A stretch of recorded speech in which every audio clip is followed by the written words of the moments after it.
Ladies and gentlemen, welcome back to podcast 21, season 2 of the Blue Collar Workers. As always, this is your voice, your nation. I'm John, Sean or Yahya, depends on who you're asking. I'm Chris. And as always, this November, Let's put some real definition to it. It's roughly 5 weeks till Christmas. Yeah, now we can start talking about Christmas, because I don't like doing that. Because me and Chris work in the front. We'll give an indication. We're closer to the retail business. We kind of get bombarded with it months and months early. So we try not to mention the Christmas sales and the pitch and everything. But 5 weeks is pretty good. 5 weeks for Christmas is pretty good. You done your shopping for Christmas? Don't be fucking stupid. No, I'll have it done by the end of the week, so. I don't start that until about like December 18th or something like. You think I'm joking? Week before. You think I'm joking? I do not touch my Christmas shopping until the week before. I'm like, shit! I gotta get this for the nieces and nephews, this for my sisters. Done. It's like, because you get all the best deals that are around about the 18th of December. That's the thing. People don't understand. They start bringing the deals. You don't. They don't. You get a deal, not the best deal.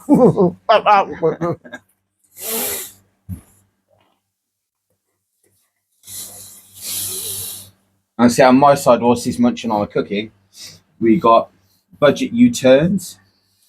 I'm going to warn you all now, it's heavily Reeves smashing. She's planning on being Prime Minister. Look at his face. No. OBR gift to Reeves. Is Reeves about to bodge the budget? BBC with another allegation. They seem to be coming out in woodwork for this place. Trump shows no mercy for the BBC. It's one of those moments I actually like what Trump's doing. And millions on benefits with no push to find work.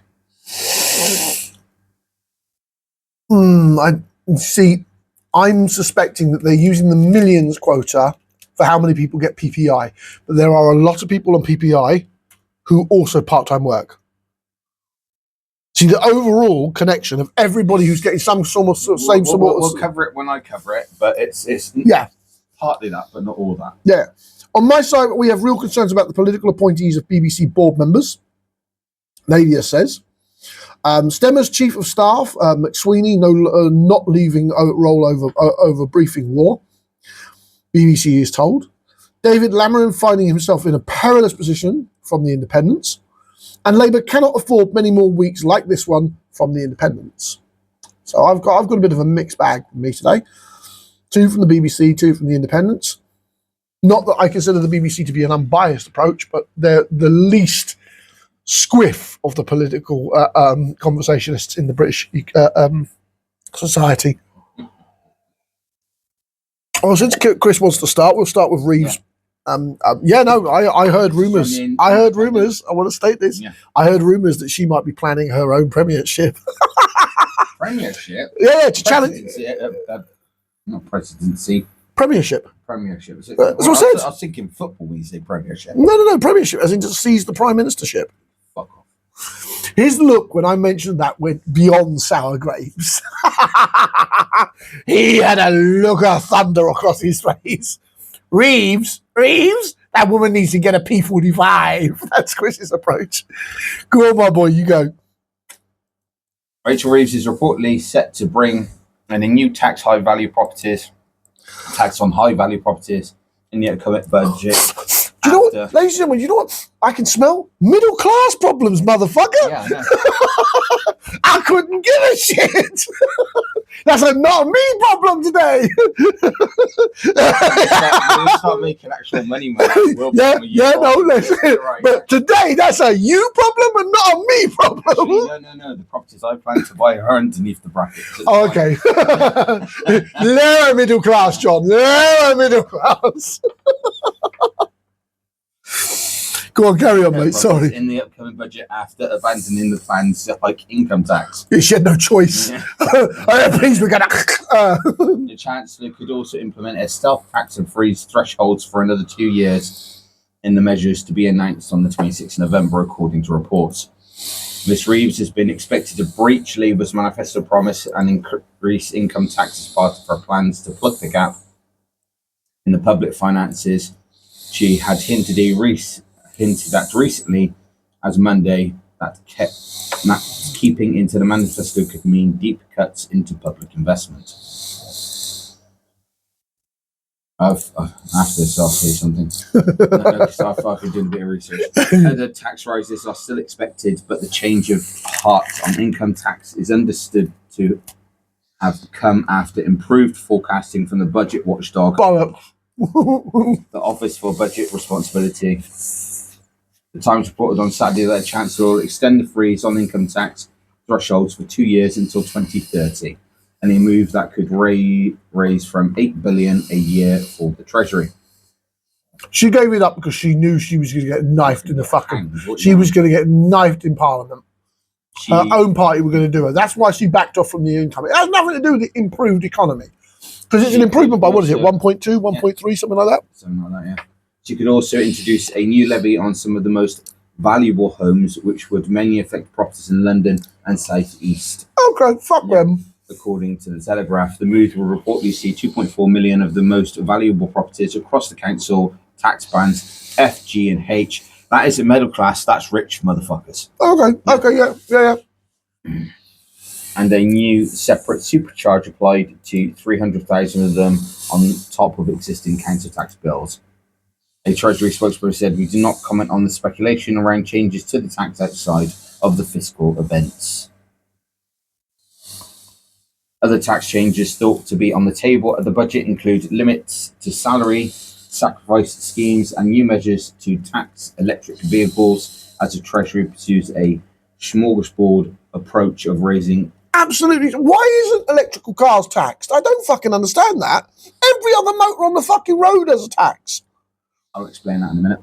Approach of raising a range of smaller taxes rather than a large-scale to income tax. Despite the U-turn, the Chancellor still intends to give herself large fiscal headroom. This buffer against Commonwealth headwinds, which could affect government spending plans. I'm not going to go on because it goes off in the next article as well. But regarding the electric vehicles, it's because the fact that it's incentivizing people to buy the electric vehicles. That's the reason why they haven't. But they're all 60 grand fucking cars, Chris. Yeah, but they're already making a U-turn on it. Oh, look, it's the government of U-turns. hey, they don't U-turn as much as fucking Boris Johnson did. That motherfucker was making a U-turn on a weekly basis. But in terms of we are now in a Labour government, U-turning seems to be the thing of today. But no, I got to stand here. They're 60 grand cars, Chris. They're not cheap, and they get public parking spaces where they can charge for free. We don't pay fucking free petrol. I fucking wish. Do you know what I'm saying? They get free parking fucking charges. What is it, 2-4 hours? But with these modern batteries, they can use them. Do you know what I'm saying? I don't. The fact that these cars are non-taxed is bizarre from my point of view. It's all an incentive to try and get net zero. Yeah, no, I get that. I get that. Well, partly net zero, also to boost the sales of them as well. But you got to understand that these are not cars that me and you or Chris, I mean, if you had 60 grand, you wouldn't spend it on a fucking electric car, would you? You had a spare 60 grand. I'd probably do a hybrid, but not a full electric. Yeah, of course. Yeah. Because you know someday you're going to have to pull up at a fucking petrol station. I was going to say, I'd go for the best of both. I'd get the hybrid. I fundamentally find that the conceptual position to hold electric cars had no tax to them as being absolutely bad. I've driven hybrid, hence the reason why I wouldn't mind upgrading to a hybrid. Yeah. I mean, a hybrid makes sense, but even they're still taxed. And this at some point, I think because obviously we're approaching the end of what we would classify as a season, I'm going to do a lovely little thing of what our money goes on. I'm going to do a bit more research and see what goes on. And I've seen the one link where our 20 billion black hole is actually more closer to 90 billion. Oh shit. Yeah. And we actually know where it's being sent, and I'm disgusted at where it's being sent. It's not just Ukraine. Oh, fucking hell. If it's true, of roughly about 10 to 15, a good like 2.5 billion upwards is on asylum hotels. We know that's a problem. We've known that's been a problem. That's not something that's secret, Chris. Like the public know that that's an issue. No, they know the asylum hotels an issue, but I don't think they know how much has actually been spent on it. Fucking hell. We talk about last podcast, podcast 20. There has been a very big uptake interest in what me and Chris has had as experiences with McDonald's. We are probably going to forge our special on mine and Chris's actual experience on McDonald's, away from the political class kind of thing. I've been thinking about this for some time.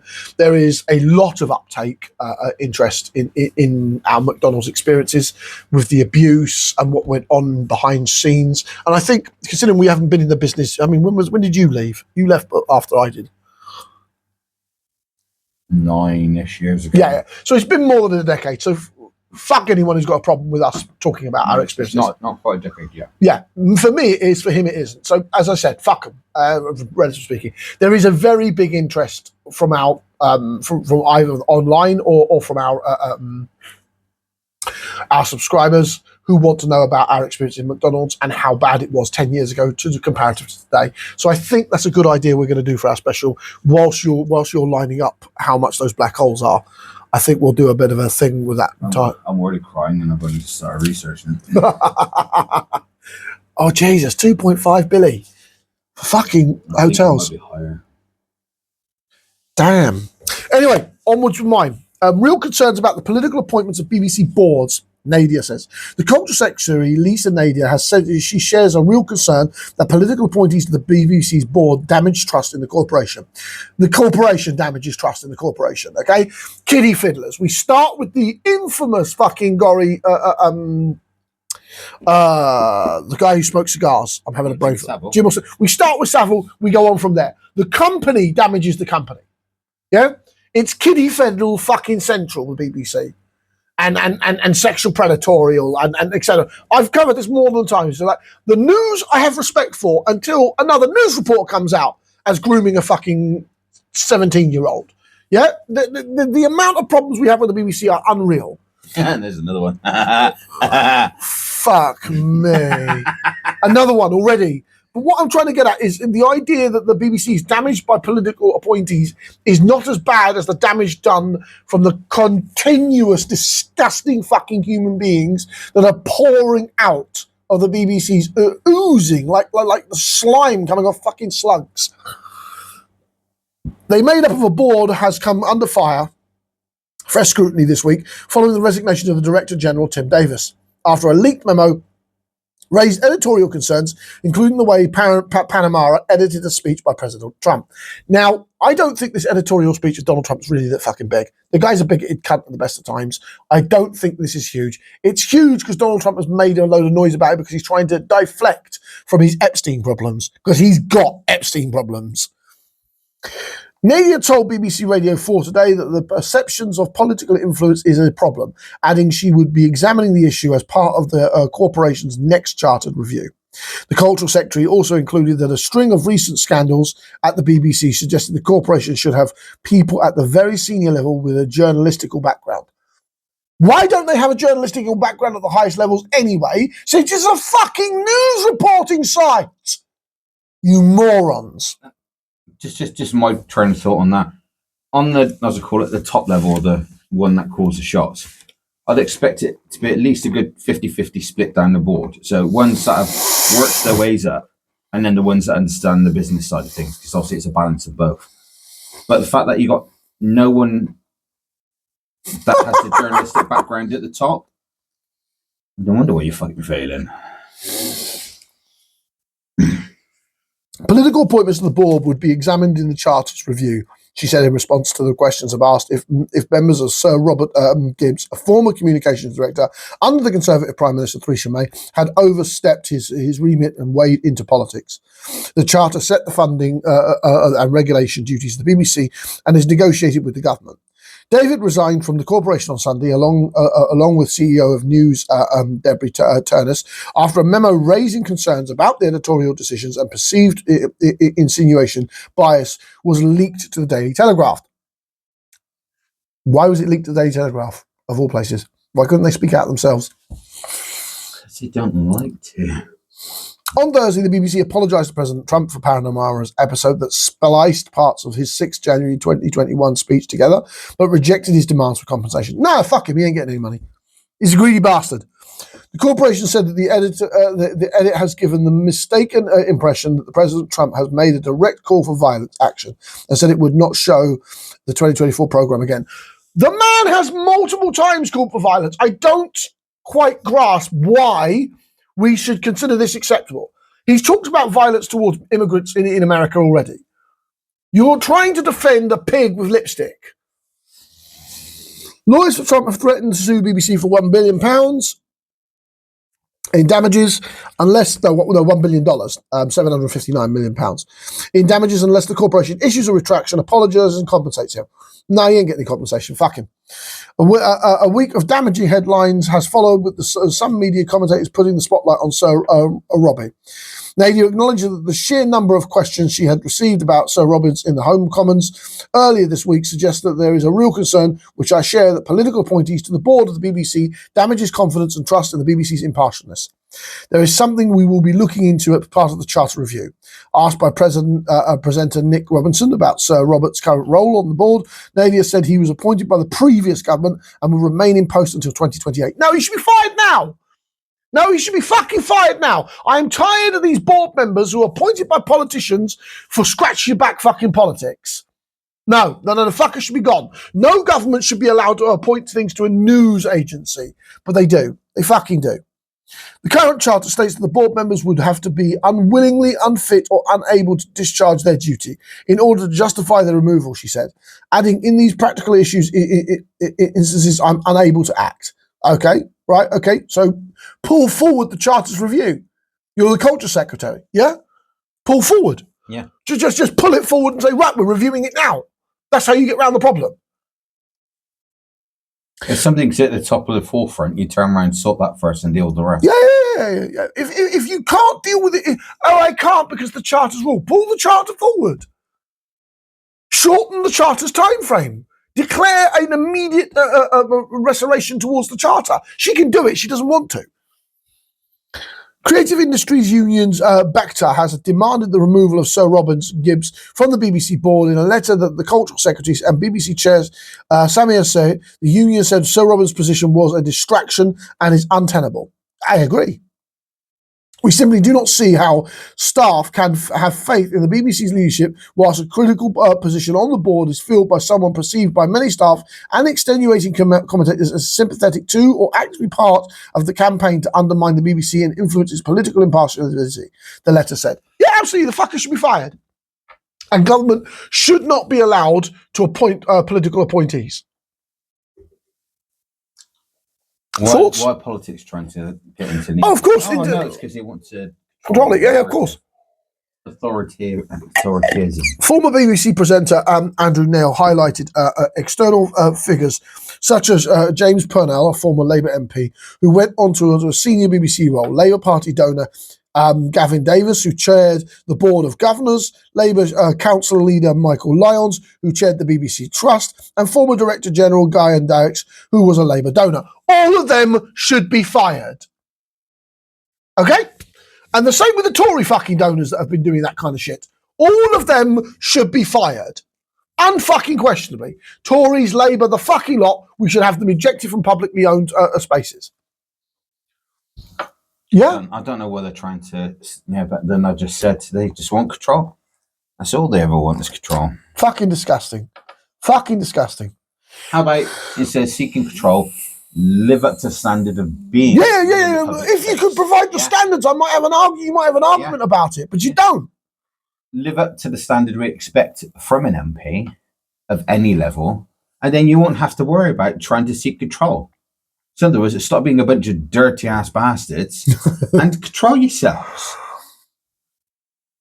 How hard is that to fucking do? Apparently near impossible these days. Oh, just fucking politicians today. The whole lot of them. The whole house needs to be turned out and dumped on the side of the fucking work.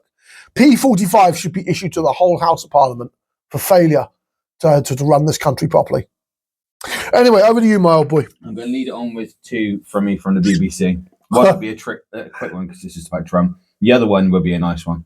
I'll start off with the Trump one because it links into yours quite nicely. Go on.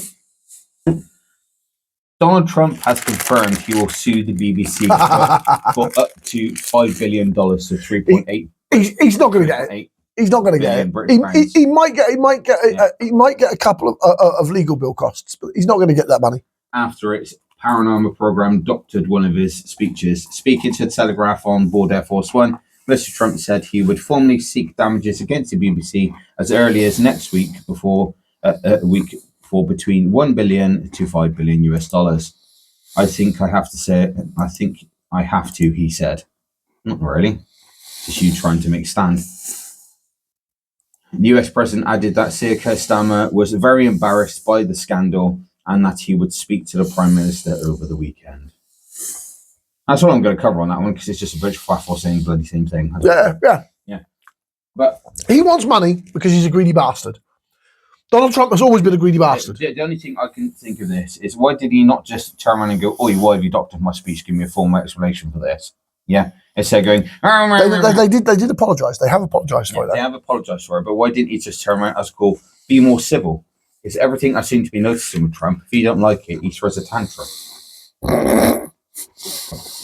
He is known for being a bit of a fucking baby when it comes to this stuff. Yeah, but that's on that one.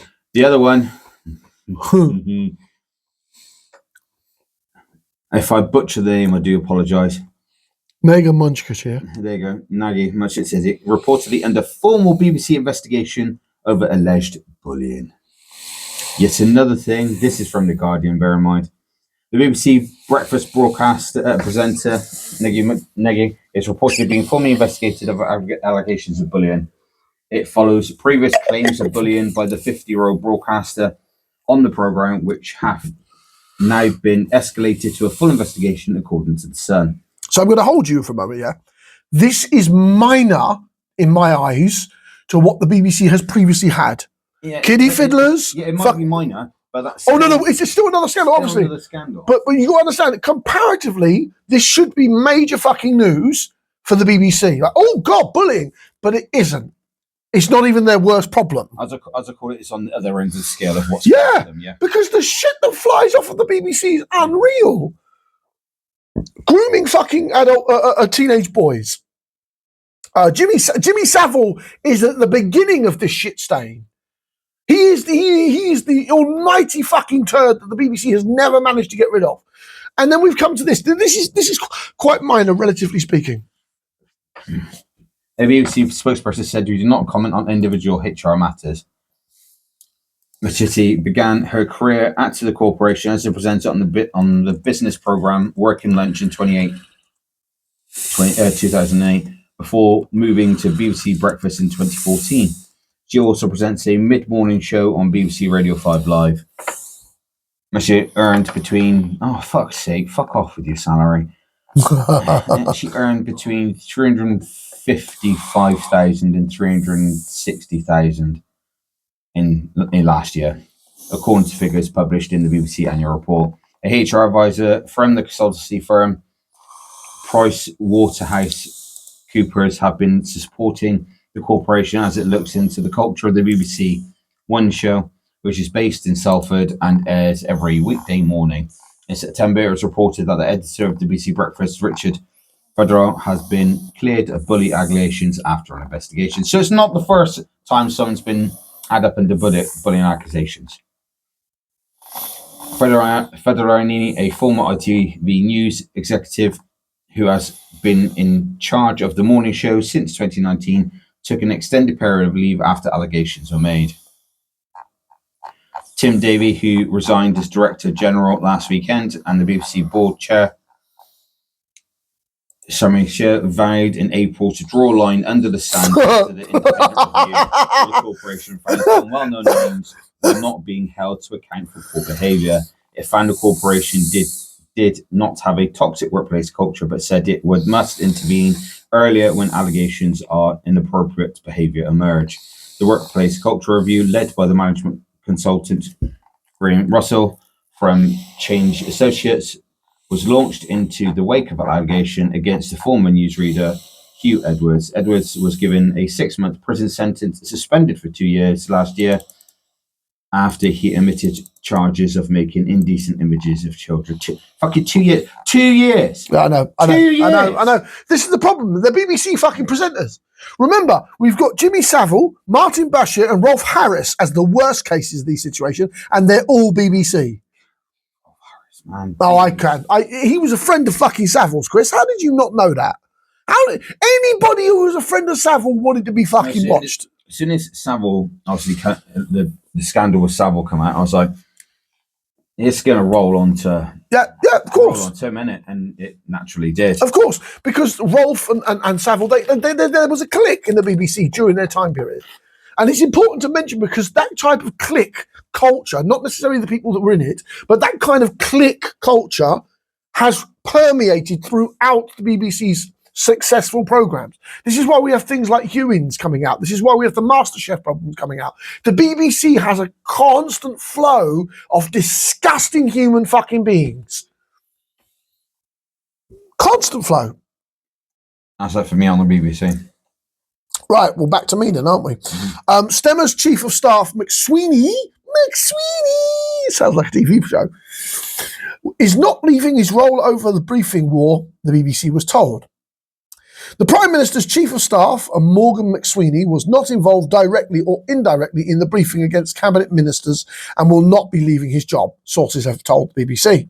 So Keir Starmer has faced calls to sack those who were briefed. Journalists that ministers, including the Health Secretary, 𝐬𝐮𝐬𝐫𝐞, were plotting to challenge the PM. Some in government have blamed McSweeney for being the source of the briefings, which has knocked the government off course. McSweeney has not responded to calls for the comments, but people who have spoken to him have told the BBC he's done absolutely nothing wrong. He's not going anywhere. They added, I can categorically say he was not involved. The entire Stemmer team needs to be fired. Stemmer included. The Prime Minister included. The fucking whole lot need to go. Yeah? And then we can see if including Reeves. Then we can see if his best buddy Reeves gets to become the next Prime Minister. I will be slating you at every turn. She makes Prime Minister, you're going to see a supercharged Chris hanging off the fucking walls. He don't like the Chancellor. He don't like her at all. She can't manage the fucking budget. What makes you think she can manage the pissing country? Very, very true, brother. Very, very true. Journalists were briefed on Tuesday by his allies and the PM that they would be taking on any challenge to his leadership in an attempt to shore up his position. That was a political fucking disaster. There was also briefings that he faced a threat from named ministers, particularly Sterling. No, he didn't. Sterling was too busy getting his fucking job done. He's actually a good guy. You know, now somebody, the health secretary, somebody I'd take a raised eyebrow to see if he actually won. Government sources have sought to draw a distinct line, distinction between the two. So Keir earlier said he had been assured by his team in Downing Street that the briefing about cabinet ministers did not come from number 10. Liars. Fucking liars. Someone in number 10 did this. Just that they don't want to admit who. And McSweeney is probably covering people. He's probably protecting. Speaking during a visit to North Wales, the Prime Minister said, I have been talking to my team today. I have been assured that no briefing against ministers was done from number 10, but I have made it clear that I find it completely and absolutely unacceptable. Basically, it's unacceptable, actually, but it wasn't us. It wasn't my team. Bollocks! Bollocks! The journalists have said people from within number fucking 10 have briefed them. It's probably his own people. What are you on? I know. He added, I have been assured it did not come from Downing Street. How does Stemmer say that with a straight face? I don't think he actually ever has a straight face. I think he just has a puppet face. I have been equally clear that whatever it is the case or others, I intend to deal with it. Asked if he would sack those responsible, Sir Ken replied, I will absolutely deal with anybody responsible for briefing against ministers, cabinet ministers or any other ministers. I have always said that there is a standard that I expect, and this is the standard that I will enforce. Anyway, I call bullshit, Chris. I call absolute bullshit. I've come to the conclusion you have about as much spine as a jellyfish. Asked whether he still has confidence in McSweeney, the Labour leader said, of course I do. I work closely with my whole team. Our focus is on working for our country. No, McSweeney is the person who's got... Do you remember oh fuck, I can't remember his name. The one who was in Boris Johnson's corner. That geezer. Boris Johnson's chief advisor. McSweeney is his. McSweeney is the equivalent of. I'm gonna have to look that up now, aren't I? Because that's gonna fucking drive me crazy. I think people probably know who I am. Boris's top advisor.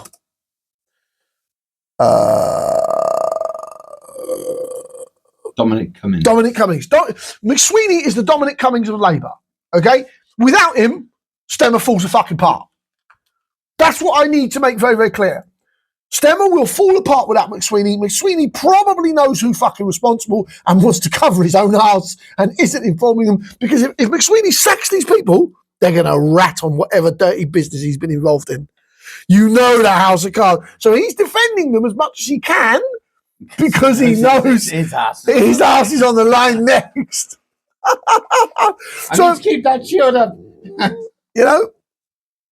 So I'm very sceptical that the Prime Minister doesn't know that someone on probably one of McSweeney's fucking staffers made the brief, and they know too much dirt about McSweeney, the Prime Minister, and what goes on in 10 Downing Street, and that's why no one's going to get fired. No one's going to get fired over this. This brief has made the Prime Minister look. Get a slap on the wrist. That's yeah. Briefings are often part of the reporting on politics in Westminster, when people speak to journalists off the record on conditions that they are not made. This means that they say things that are not prepared to say on camera, which the BBC reports in order to give the full story. Both Steering and Energy Secretary Ed Miliband have been said the persons behind the briefing should be sacked. Absolutely! But they're not going to sack Sweeney's people, because Sweeney's people will burn Sweeney. And Sweeney, by his actions, will burn the Prime Minister. Do you know what I'm saying? It's a domino effect. Let's get started. Yeah. Go. Miliband, don't fail us on this one, you fucker. Make certain you get those people kicked out, because this is going to be a breadcrumb trail straight up to the Prime Minister. Let's hope it brings Reeves down with him. I guarantee it. If it brought down Reeves, he'd be skipping around the fucking podcast room. It's coming on! It's coming! I'm not even joking, you know. Maybe I get a bit too much joy because of the rampant fucking incompetency of our Parliament right now and our government. I can't disagree. I mean, for personal reasons, I hate Boris Johnson more than our current Prime Minister, but that's not close, Chris. And you know how much I fucking hated Johnson before we started podcasting. Like, I talk about that cunt Boris Johnson is the catalyst that created the blue-collar workers, because me and Chris would be yammering about Bob Johnson during the Johnson years every other fucking weekend. So Boris Johnson is the catalyst. That cesspool of a human being is the catalyst to the birth of the blue-collar workers. We can probably say that quite comfortably, can't we? And Keir Starmer's only slightly better than him. Ever so slightly better. And in Chris's opinion, Reeves is just either equal to that or just slightly better than. And that is, we're barrel scraping for this. We are talking about bottom of the barrel politics. Because remember, Britain, as is quite often said, and it's quite correct in my opinion, Labour didn't win against the Conservatives.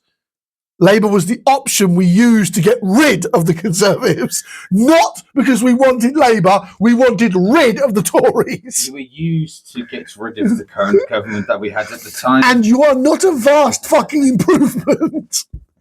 You're only a slight better improvement, despite the fact there are inches. Stupid ideas you keep putting forward. Fucking digital ID being one of them. No one wants to fucking do, so. Absolutely. Over to you, my boy, because before I go a bit more fucking crazy at fucking Prime Minister. How Rachel Reeves bungled a gift from the OBR. When Rachel Reeves stood up to deliver an unusual speech ahead of her autumn budget earlier this month, her message was clear. Everyone should brace for financial pain. It was widely interpreted as readying the ground for a manifesto breach and the first rise in the headline rate of income tax in 50 years. If we are to build a future of Britain together, we will all have to contribute to the efforts, the Chandler said. No, I reckon better bookkeeping from you guys is fucking required. Let's get that right. And from what I've done my research so far, I can make so many cuts to things that we should not be spending money on. Just despite how controversial, and I know for a fact that left-wing people will absolutely throw shit to what I would do, but I don't care. We have to bring down our bills. We have to bring down the bills. And somewhere has got to cut. Literally, all the things I would do would be based on sort Britain out first, everyone else can fuck off. Yeah, absolutely. Yet no sooner had the public digested the message from the plan change, the Chancellor has junked plans for income tax rises, instead opting to target a range of smaller revenue raises. When prompted the vote-face this week, the Office for Budget Responsibility, the OBR, handed the Chancellor a gift in a form of a smaller than feared estimate in the hole in public finances. The tax and spending watchdog is thought to have said it reckons there is a 20 billion gap to 10 billion less than had been feared. No, I can guarantee there's more than that. Actually, if it is that gap, I know exactly how to fill it, and I can fill it very quickly. And people won't like it, but I don't give a shit. I'm not going to lie, the world won't like it, but I won't give a shit. Britain is not a major power anymore. We need to comfortably say that, and we need to start paying attention to Britain's needs first, second and third. Once we have dealt with our debt, our problems, our infrastructure, our housing, our society, then we as a nation can start looking at other problems. As me and him have said, if me and him got into power, he'll be the loudmouth spokesperson. I'll be the one pulling the financial books. It's unquestionably that we need to fix Britain first and foremost. And I don't mean that in a nationalistic way. I'm not saying white people Britain. I mean Britain in general. Yeah, and a separate side note, this frigging white shit needs to fucking stop. We're all the bloody same. I don't give a shit. Yeah, absolutely. Yeah, stop aiming your hatred towards white people. And if people say you can't be racist towards white people, you're being racist yourself. Absolutely. You can be racist to any fucking group in the country. What we need to do is fix Britain from fucking Scotland all the way down to the down to the Channel Islands, and we need to start concentrating on everybody inside that to having a better life. And the only way you do that is actually start dealing with the actual blooming fucking financial books, as Chris has said. Fix the tax system, fix the economics of Britain, fix the society's economical issues. What the fuck we're spending our tax money on? Yeah. Because I can tell you now, what you think your tax money should be being spent on is not. It's an insane amount of money that's being spent on. We're not a great power anymore. We need to stop pretending we're a major or great power. In an unusual move, the OBR has also moved the 10-day forecast window used to calculate borrowing costs, shifting it to a time when they were high to a more favourable period. The delay gives a Chancellor a 1.7 billion lifeline, which has helped reduce the repair job she faces. Two key judgments have probably helped Reeves, James Smith, as Resolution Foundation believes. The first is on pay. He points out the workers have seen bigger pay rises than the OBR had expected, bringing in bigger revenues for the Treasury as they pay more income tax. Economists have initially believed that companies would like to squeeze wages to bolster the profit margins. The picture actually looks a bit different now. Smith says the OBR's assessment included judgment of how fast it thinks wages will continue to grow, depending on just how radical the watchdog has been. It could benefit Reeves by as much as 20 billion. A more middle-of-the-road assumption would be a 13 billion boost, which is Smith's prediction. The second judgment is on productivity. It has been well tailored that the OBR is downgrading its verdict of how fast the economy can improve its productivity, cutting it by 0.3 percent points. Many economists have expected that it would cost the Chancellor 20 billion or more. Fuck's sake. To be, this thing of obviously wages increasing, they need to increase. Yeah. Because of the fact that the cost of living at the moment is far exceeding the wage. That's why we shouldn't have left Europe, economically speaking. Literally, the only way to bridge that gap is to bring wages up. The only other way to bridge that gap is to bring cost of living down. Go back to European market. So literally, those are the only two ways to do it. Because in fact, once them two level off, everything becomes affordable. Mortgages can be done. Everyone can afford all their bills. It will The quickest way to solve Britain's biggest financial problems, an immediate ejection fix, no matter how unpopular it is in the right wing, is to go back to the European Union. The trade market, that. Yeah, no, of course. Yeah. Negotiate a re-entry into the fucking trade market. Yeah. Regardless what it costs us. Just the trade market. Yeah. Not everything else. I'm not having Brussels saying, you have to do this, you fuck off. Of course, but realistically, we need to re-enter the trade market, and we need to negotiate full re-entry into the trade market. I think the main plan when everyone voted for Brexit was for the government to turn around and step away from the political circle of the European Union, but then keep the trade deal. Oh no, but the Tories fucked it up. Yeah, but they completely fucked it up and drew from everything. So the fact that we wanted exit from the political and legal, political and legal side, because the fact we were getting pissed off that Brussels saying we have to do this when they're not even fucking in the country. Yeah. Though, to be fair, that's because the right-wing press was approaching that, and it wasn't as bad as people might think it is. Remember, a lot of the law, they claim the laws that are written in Brussels were first written in Britain by British judges. So there is a misconception when it comes towards the laws from Brussels. I think it was more a case of there was some, but it wasn't as bad as people were making it out to be. The voice coming from Brussels we did not like. So yeah, of course. Yeah, let's call it what it is. Yeah, we didn't like being told by an unelected body what to do. Britain had a problem with that. Which, to be quite honest, I think most people should have. Most countries. A lot of countries do. That's why it's being reformed as we speak. And just stayed within the EU trade market. That's what the Brexit exit should have been. But unfortunately, the Tories were a bunch of wankers and did not do that properly.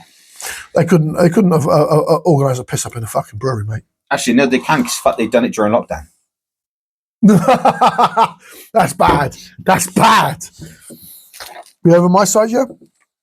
Yeah, you can go to your side, yeah. David Lammas finds himself in a perilous position from the Independents.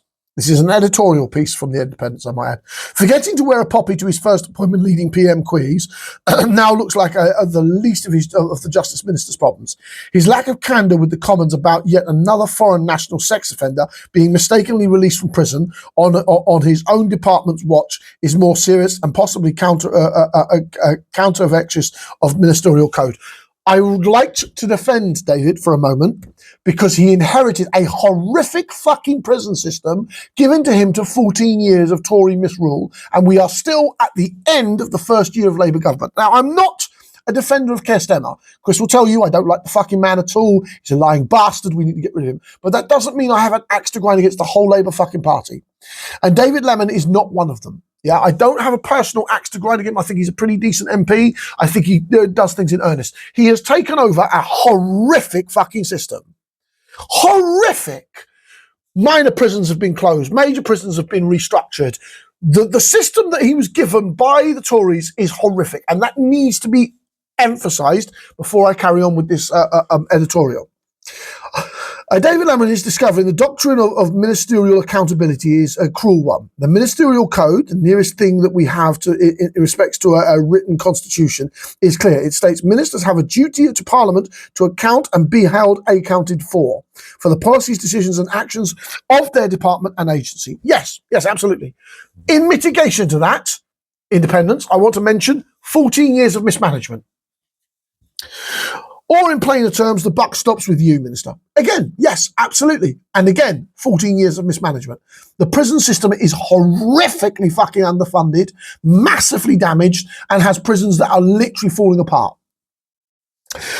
It's fair to say that however belligerent he feels and however woeful the state of the system he has inherited undoubtedly still is, Mr. Lammen has not demonstrated a firm grip on his belief nor shown the accountability someone in his exalted tricorder position, Secretary of State for Justice, Lord Chancellor and Deputy Prime Minister is expected to demonstrate. In that regard, I agree with the independents. Yeah, he has to take responsibility for his roles, absolutely. But again, independents, I think you underestimate the fucking state of the prison system. I think, in truth, I've got a challenge for the independents here. You should make the effort to go out to the prison systems and actually have a look round. Do some journalism about the British prison systems. Because if you do that, you will see how shockingly fucking bad they are. Mr. Lammen has, in short, allowed too many dangerous people who should be in prison for serious crimes to be out on the streets. It is not something the public finds easy to accept or even understand, and that this is why Mr. Lamron finds himself in such a perilous political position. What is more, his mishaps have only added to the impression of a government that can't seem to get through a week without some scandal or catastrophe sending into popularity to the exploring fresh Stygian depths. Yeah, no, I agree. The government's fucking incompetent because it's led by the wrong type of Labour MPs. Yeah? We have a Labour majority and we have an insanely incompetent government running it. But David Lamron has inherited a horrific system. The first accidental release to torment Mr. Lamron, normally in charge of His Majesty's prisons, came when the sex offender 𝐼𝐮𝐬𝐫𝐞𝐿, an Ethiopian asylum seeker housed in the Epping Hotel, was shooed away from Chelmsford prison to spend a few days of freedom in London. At that point, Mr. Lamron pledged that the strongest release checks that have ever taken place would be implemented to prevent further errors. That's where he fucked up. So I would have said, I'm going to assess the situation and see how I can improve it. You see, the statement he's just made there, strongest release checks that have ever been taking place. Yeah, that's letting yourself into an own goal. You need to be more careful about that. Hardly had... You need to review the process and tune it accordingly. Absolutely. Hardly had those over-ambitious words dropped from Mr. Lamron's lips that it was widely reported that 2 more criminals had been wrongly let out. Bill Smith, 35, who was jailed for fraud on Monday. Fraud isn't a massive crime. Sorry, independents, you're kind of grasping at straws there, as the rest of the British media. But released by mistake the same day, and Braham Cadaris, sheriff, a 24-year-old registered sex offender. That motherfucker being released is a problem. Fraud man getting away? Yeah, I'm not that overly fussed about that. That's fraud. Yeah, that's white paper crime. You know what I'm saying? No, people aren't physically getting hurt by that. Sex offender getting released, that's fucking serious. Fraud is on the increase, though. Yeah, it is. It's a problem, Chris, but it's not. Do you know what I'm saying? It's not people. Registered sex offenders getting released. Far worse. You know my stance on registered sex offenders. Yeah, mine isn't much different. In fact, actually, mine is different from yours. Worse. As Lady Berknell didn't quite. Not just no mercy, round the back, gun to the head. Bye. I think public demonstrations are towards registered child sex offenders is absolutely necessary. No, I reckon just a simple. No. Deterrent. If we're going to talk about the capital punishment for these type of crimes, I think it should be public. I think you should take away all the watermarks so you shock the system. And then you'll find sexual predators the decline will be horrific because people will understand. You would go about it would probably be different, but I still would go for the shock and awe. Yeah, I would turn around out of public eye, and then just post a picture of their deceased face with the crime. No, not crime. What they do in the newspaper. Obituary above his head. Yeah, absolutely. Simple. Done. I believe in the shock and awe effect. I think if we were to return to public executions for the most heinous criminals in the country, I genuinely think it should be public. It should have all the horror that comes with it because I think it will shock the whole fucking system into order. As Lady Berknell didn't quite say, to allow one dangerous illegal migrant sex offender to be mistakenly released may be regarded as a misfortune.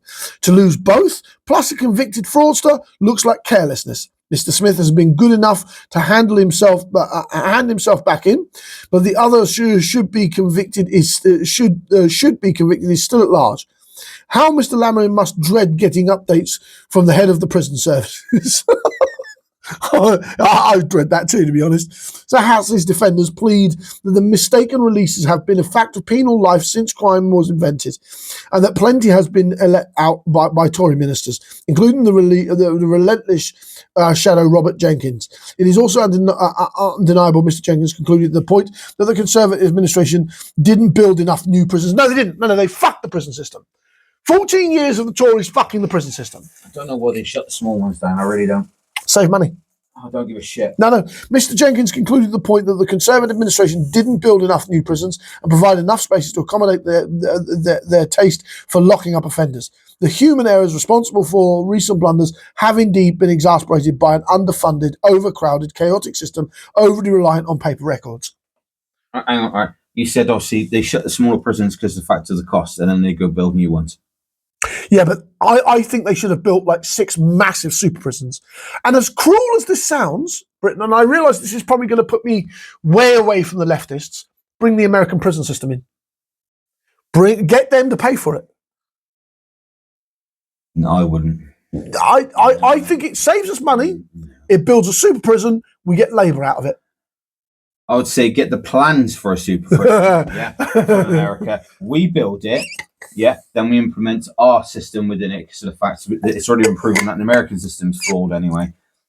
It keeps the fuckers in though. Yeah, it does keep them in, but it's slightly flawed. It's far too much room for corruption and everything else within it. Only build one super prison and then use that as a kind of as a test bed. Do the one, use that, but then regenerate the smaller ones. Is then use the smaller ones for the less crimes, for the lesser crimes, and then use the big maximum prison for the real criminal, for the bigger ones. So I'm sure we got some heavy hitting prisons anyway. That's still in use. Wandsworth. Yeah. So literally, I would say stick one for. You're going to need one heavy hitter. I'm sorry for the sex offenders and everything else to be put in. So the fact, as much as I love to turn around to bring in the death penalty in every our country won't. Oakwood is an example. 2,000 inmates. Berwyn in Wales, classified as some of the largest. We've got High Point, Isle of Wight, HMP Isle of Wight is a massive prison. As I say, we need to, on the prison system, utilise what we got. So use the stronger service ones for the more serious crimes, the lesser ones for the less serious crimes. So in that way, they don't have a choice where they go. They know where they're going to go. And our maximum security prisons are Belmarsh, as you probably know, Frankland, Full Sutton, Long Latton, Manchester, Wakefield, Whitmore, and Woodhill. I know of Woodhill. Fucking scary place, Woodhill. There's some scary fucking evil people there. That'll be worse than the murderers. Woodhill's nasty. I've heard horrible fucking stories about Woodhill. But in essence, I genuinely feel that the prison system inherited by David has got a horrible fucking job as the Deputy Prime Minister. And yes, I agree with the Independents at the end of that article where they made a point of he's got one of the biggest jobs in government. He's got some major house cleanup to do. Yeah, absolutely. And the prison system is a monster of a bugbear to clear up. Monster. I was going to say, if I was him, I would start with go back to grassroots, go to the basics, and then work yourself up. Yeah. Because that's it's sort of that sort of mess. That's the only way it's going to do. Because you get the bedrock sorted, everything else falls into line. It's the fact they have no choice but to. Did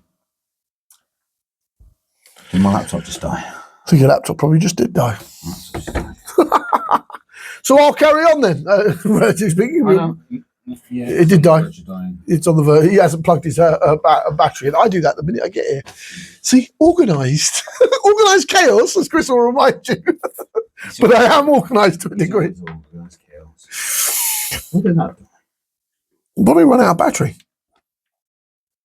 It was for the charge yesterday. David Lamorous will survive this particular scandal. Mere weeks after he was made Deputy Prime Minister, replacing Angela Rayner, who had to resign. But if he wants to avoid similar ignominious falls from grace, he will need to fix the system that is letting the country down, and fast. And that I completely agree. Again, I agree with that. The general consensus is the prison system's horrific. David needs to fix it. But I do believe we need to give him more room. I think Britain's chagrin at 2 sex offenders being released, yes, that's justifiable. Britain has a right to be angry. But the prison system was horrifically left by the Tory party. Fucking absolute dog's hole. Chris is rebooting his system, so I'm going to carry on with my next point. Labour cannot afford many more weeks like this one from the Independents. Stemmer's government has been, this is editorial again, Stemmer's government has been busy emulating the chaos and confusion that characterised the final days of the last Conservative administration. Ahead of budget, they will be profoundly depressed. If Labour is hoping to revive its fortunes, it will need to get a grip. Completely agree with that. It takes a little effort now to recall the glad, confident morning of 5th of July 2024, immediately after the general election, when the Labour Party was luxuriating in its landslide victory, and Sir Keir Starmer, the most grown-up of grown-ups in the room, seemed set to end the chaos and confusion that has disfigured of the final days of Tory rule. Hang on, did it just say Keir Starmer, the grown-up of grown-ups within the room? I don't know how I said that with a straight face. Yet the record of the last week or so suggests that Labour is perfectly capable of generating its own style of chaos and confusion and of emulating some of the worst of the Tories' mistakes. All governments can do that. All governments can do that. It kicked off with the Chancellor, Rachel Reeves, making an unprecedented scale-setting pre-budget speech, which was apparently designed to win some public understanding and sympathy in advance of the tax hikes universally expected to be announced on the 26th of November. Ms. Reeves, unable to actively confirm the measures she hasn't quite made her mind about anyway, left the media folk gathering in the briefing room in Downing Street along with the general public, fearing the worst. No, they were. No one was particularly convinced that the unspoken tax rises she was about to impose was either necessary or happening for reasons entirely outside her control. As a story, the speech suffered from having a beginning and a middle, but no end. Oh, independence! I'm loving the savagery. The speech suffered from beginning and have obviously discomfort was that the Labour government is about to ditch the most important of its manifesto commitments on personal taxation. Worse than that, she may have realised that she is about to shred her own credibility alongside that of her government in the eyes of many voters, and most pointedly of all, to allow the Conservatives to revive their traditional slogan that Labour can't be trusted to run the economy. Such reputations are hard to live down. But unfortunately, they are right. The old Tories, the new Tories now are all fucking Nazis. They're all nationalists. They're all chasing and sniffing the worst parts of reform. Yeah? What we've got left of the Tory party isn't worth calling Conservatives. Me and Chris could be probably considered centralistic Conservatives. The one-party nation of Conservatives need to rise up and politically slit the throats of their bosses and take over the party. And then the Tories will be able to come back. Genuinely feel that way. The middle of the week was dominated by a belligerent David Lamorne, Justice Secretary, Lord Chancellor and Deputy Prime Minister, having to justify mislaying dangerous criminals caught in a cleverly trapped set by the Tories about the prison releases by mistake. It also left Mr. Lamorne looking as though he was out of control and evasive at the very least. Only a matter of weeks after the losses of one of the Deputy Prime Minister, Angela Rayner, there was a momentum when it looked like Sir Keir might be facing another fateful exchange of letters, this time with her replacement. With the best will in the world, it has been said that the situation seems chaotic and confused. To round things off, the Secretary of State for Culture, Media and Sport, Lizzie Nandy, we've spoken about this earlier, was found to have unknowingly breached publicly appointed rules when it emerged that her choice for the head of the new football regulator was someone who had donated to her leadership election campaign in 2020. The fuck? The whiff of sleaze in the case is rather faint, but it's hardly an example of upholding the highest possible standards in public life. Fresh from even the perception of wrongdoing the Sir Keir used to talk about so much. In such circumstances, the Prime Minister must surely have been glad to have been in Brazil for the COP30 summit in where he should be, given Britain's leading role in battling the climate crisis. However, the fact is his government has grown to so shambolic that his attendances at an important international conference might look as though he's missing the action or dodging the trouble. Dodge, weave, dodge, weave. I see this incoming, I'm fucking off to Brazil. The biggest disappointment of the week was actually a dog that didn't bark, so to speak. The Bank of England narrowly decisioned once again to postpone a cut in interest rates. Even a modest reduction would have given the country some cause for hope on the economy and the Chancellor some tangible endorsements of her position in advance of the budget. Instead, she and her colleagues are about to face the sternest test yet, exceeding even the losses of Miss Rayner or the failure to get a grip of the migrant crisis. Over to Chris. And this one's going to be on Reeves, lovely Reeves. This whole fucking goddamn podcast is Reeves, Reeves, and more Reeves. I think that's the title we've just worked Reeves. out. Is Reeves about to bodge the budget? Probably. Yeah. Probably. Manchester, England Reuters, confusing messages about Britain's budget this month are undermining the government's credibility. Investors, businesses, and think tanks said on Friday as bond prices tumble following the latest surprises change of tone from Westminster. I like your version. Days after the finance minister, Rachel Reeves, said the only way to stick to her fiscal plans without raising taxes on working people would be to slash investments. The Financial Times said later on Thursday that she had dropped a plan to raise income tax, a report that was confirmed later by the government source. Reeves has seemed to pave the way for an income tax hike on November the 4th in what would be a breach of the Labour Party's 2024 election promises, when she gave an unusual pre-budget speech and said each of us must do our bit. The latest apparent U-turn capped a week of government communication fiascos, said Andrew Goodwin, chief UK economist at consultants at the Oxford Economics.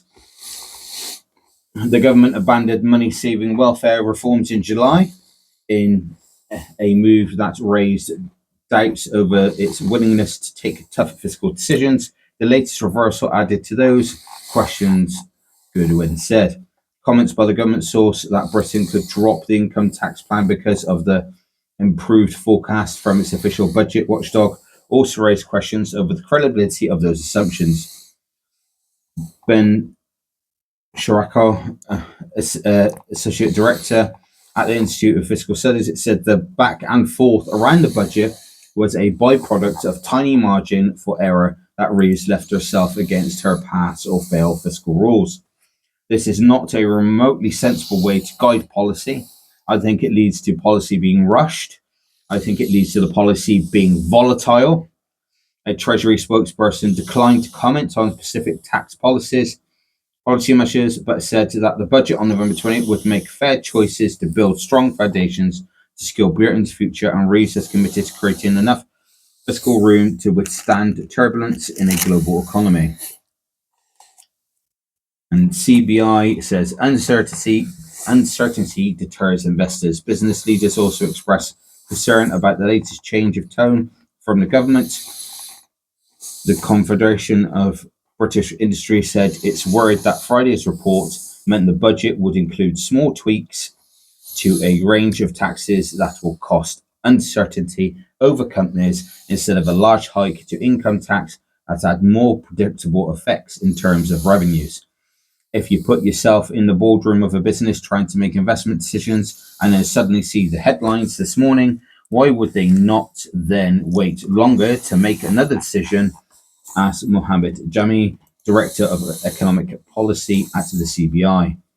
Utterly depressing, said a senior FTSE 250 company executive who asked not to be named because of the political sensitivity of the issue. The return of the piecemeal approach to tax increase would also worry financial markets, said John Stropford, head of the Managed Income of Investment Manager 91, which has around £150 billion under management. In part, this is viewed as a less credible, but also because they suggested that the Chancellor does not have the support of her party to make difficult decisions. Of course not. Because Labour aren't the party of making fucking rich people rich. They ain't even part of making anybody fucking rich, let alone the rich. No, I know. I honestly, literally, I have a distinct feeling the 26th is going to be a very rough year. Very, very difficult day for all of us because of the fact I have seen thinking she's going to fuck it up. Not intentionally, I don't think, because I think she is trying to fix the economy. She's always trying to plug some hole that seems to fucking pop out of nowhere. But look at this realistically, Chris. if we had been in Tories again, think of how much fucking horror we'd be in today. Let's say Rishi Sunak stayed on, because remember, he didn't need to resign. Sunak's resignation gave us the Labour government. So we're in a bad place with the Labour now. We are. What happens if Rishi Sunak had held on? Different conversation. Very much so. I think you got 1 point left, haven't you? Yeah. Yeah, let's get on with that then, my boy. How millions ended up on benefits with no need to seek work. This is one of those ones where it could either, it's going to be a bit controversial, because I could see both sides of the argument. Millions of people are destined for a life on benefits, as official figures lay bare the mounting costs of worklessness. 4 million of the 8 million people now claim it. Let me just reiterate that. 4 million of the 8 million people now claiming Britain's main jobless benefit have no obligation to look for a job. Fuck, Jesus. This number has surged since the pandemic, and led to a sharp rise in the number of people claiming they are too ill to work. That needs to be questioned. Sick leave is something I have a fucking problem with. But who's claiming and why? Has the cost of sickness and disability benefits soared by so much? Surge in mental health claims. Not everyone claiming universal credit who is exempt from finding a job is doing so for health reasons.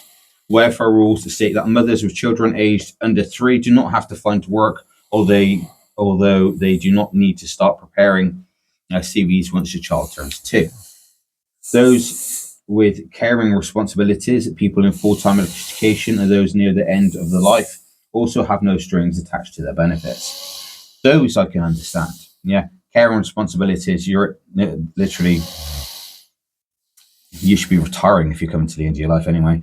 And obviously understandable for the mother or father these days, because it could go both ways now, of being there for the child up to the age of 3 before they take nurseries. However, the majority of people who say they are too sick to work, those people also are entitled to an extra £5,000 in sickness benefits on top of their basic payments. Data published by the Department of Work and Pensions show that there are 2.2 million universal credit claimants who do not have to work because they have assessed a long-term sick. The number has increased 7-fold since before the 2020 pandemic, with 3 women claiming sickness benefits for every 2 men.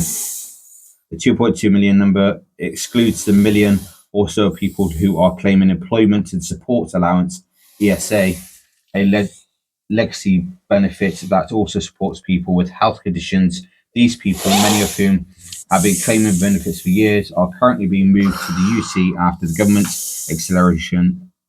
accelerated the move last year. A further 300,000 people are currently waiting to undergo a work capability assessment, which determines whether they need to look for a job. Jesus. A majority of these signed off since the pandemic have been signed off for mental health reasons. DWP data show that 2/3 of those who underwent a work capacity assessment between January 22 and May 25 said they had a mental or behavioural disorder. While more granular numbers are not available, the rise has also coincided with a surge in separate claims for disability benefits linked to anxiety and depression. These claiming sickness benefits for mental health reasons are far less likely to be in work. DWP analysis shows that for those deemed not fit for work, 85% had a mental health condition. By contrast, most people who have musculoskeletal conditions like back and neck pain were found capable of work. What kind of work? Yeah. And do they have, remember, they're talking about skeletal, they're talking about biological problems, as you just mentioned there. So my question is, what kind of work would they be available? And is that work available for them? I'm feeling if it's obviously I don't like using the word deformities and some such, or neck or back pain. Most of the time, if you go into the retail sector, and not have to do much.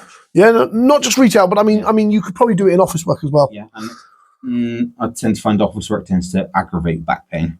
Does it? Yeah, because they're sitting down too long. You need something that keeps you moving, but not too strenuous. Okay. Yeah. But like I said, it's already been proven to to lessen back pain. One of the key factors about why retail work is such a dodgy thing these days is because retail workers are not giving full-time employment anymore. The retail industry as a whole is making a consecutive effort to put everyone on part-time hours and keeping only a small, dedicated core. It is a small core of full-time workers. Most retailers now prefer incoming new starters as part-time or temp workers. No, that's starting to change. They want the stability of a full-timer. No, yeah, it's changing. It's changing. They're starting to see the benefits of a full-timer. It's only small mind, but it's starting. The part-timer workers is more on the McDonald's side.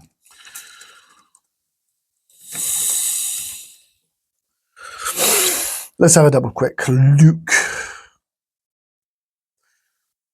More part-time work or flexible hours, more than 80% of contracts.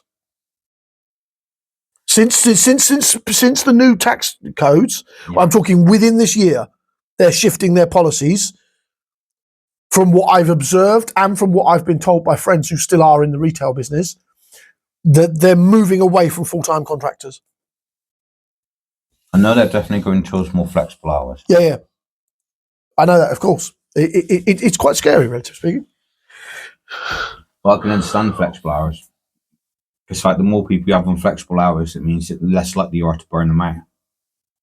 It's also, I think it's less than that. I think it's to do with the needs of their business in terms as they want to move more and more to self-scan. Yeah. There is a huge push in the market to move to self-scan.